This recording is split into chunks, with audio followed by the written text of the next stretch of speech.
Van Dijk was asked about the criticism after the Napoli game, and he said ex-pros should know better. Yeah, and the other week when you said, oh, it seems Andy Robertson's thrown out generally quite a lot, and maybe that's a PR decision, and he seems to talk quite well and sort of brush anything off and speak normally. And I'm not suggesting Van Dijk didn't, but off the back of this, it would seem, well, not just this game alone, but off the back of this thrashing in Naples, clearly there was a lot of criticism for Alexander-Arnold in the back four, including Virgil van Dijk. And as you said, he started carping on, that word again, carping, about ex-players and how they've forgotten and blah, blah, blah.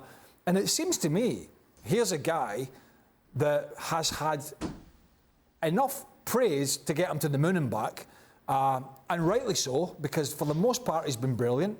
But yet at this period when he himself has not been great and he hasn't marshalled the back four very well, but it's not always been his fault, seems to be smarting a little bit from the criticism. And I thought that was quite an interesting interview. Not that there was a lot of words spoken, but it was just his reaction. I mean, Des Kelly at BT didn't even ask him about the criticism. There was no question about it. He just brought it up.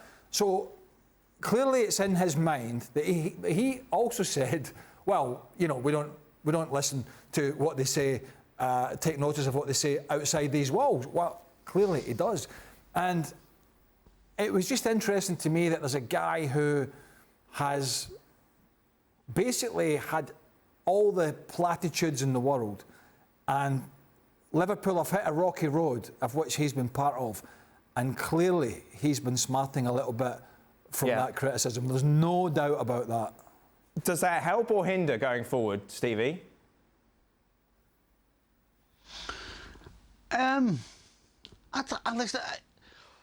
The problem, when you're playing, you don't understand what goes on in the media, basically, in shows like ours. You don't understand it.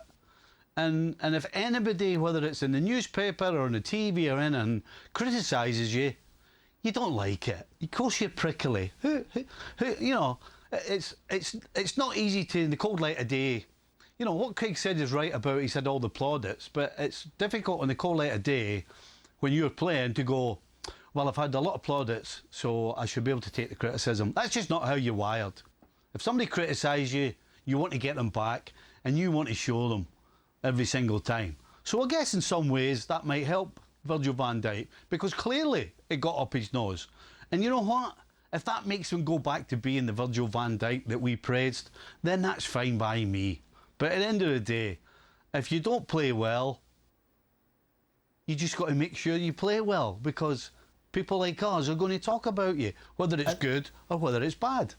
And the other side of that coin, Stevie, that back line's been pretty disjointed this year in particular.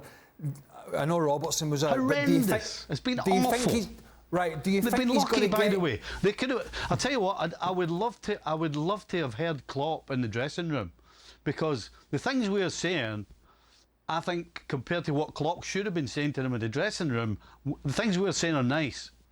Because you know what it's like in the dressing room when you play that badly and the whole back line is as bad.